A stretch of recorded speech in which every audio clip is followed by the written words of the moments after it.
ঢাকার ধামরাইয়ে অবৈধভাবে ব্যাটারি পুড়িয়ে সীসা তৈরির একটি অবৈধ কারখানায় অভিযান চালিয়েছে পরিবেশ অধিদপ্তর।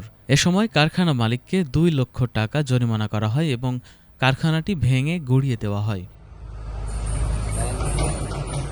বুধবার বিকেল ৩টার দিকে উপজেলার কুল্লা ইউনিয়নের বরাকৈর এলাকায় সাবেক শিল্প প্রতিমন্ত্রী কামাল মজুমদারের মালিকানাধীন বাগানবাড়িতে এই অভিযান চালানো হয়।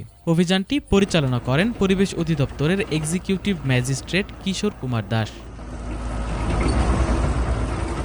পরিবেশ অধিদপ্তর জানায়, দীর্ঘদিন ধরে অবৈধভাবে এ কারখানায় ব্যাটারি পুড়িয়ে সীসা তৈরি করা হচ্ছিল। এতে পরিবেশের মারাত্মক ক্ষতি হচ্ছিল। এরই জেরে কারখানাটিতে অভিযান পরিচালনা করা হয়। এ সময় কারখানার অবকাঠামো ভেঙে গুঁড়িয়ে দেওয়া হয়।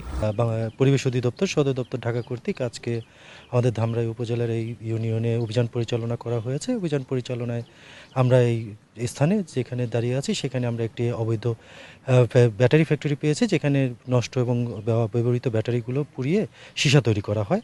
তো ঘটনাস্থলে আমরা ঘটনার সাথে সংশ্লিষ্ট কাউকে পাইনি এবং সীসার পুরানোর সাথে সংশ্লিষ্ট যেসব যন্ত্রপাতি থেকে শুরু করে যেসব যে স্থাপনাগুলো রয়েছে সেগুলো আজকে আমরা ধ্বংস করে দিয়েছি এবং সংশ্লিষ্ট যারা রয়েছে তাদেরকে ২ লক্ষ টাকা জরিমানা করা হয়েছে এবং সতর্ক করা হয়েছে। পরবর্তীতে যদি এ ধরনের আবার কোনোরূপ কার্যক্রম বা কর্মকাণ্ড পরিচালনা করা হয় সেক্ষেত্রে আমরা আইন মোতাবেক আবার পুনরায় আরও অধিকতর গুরুতর ব্যবস্থা নেব।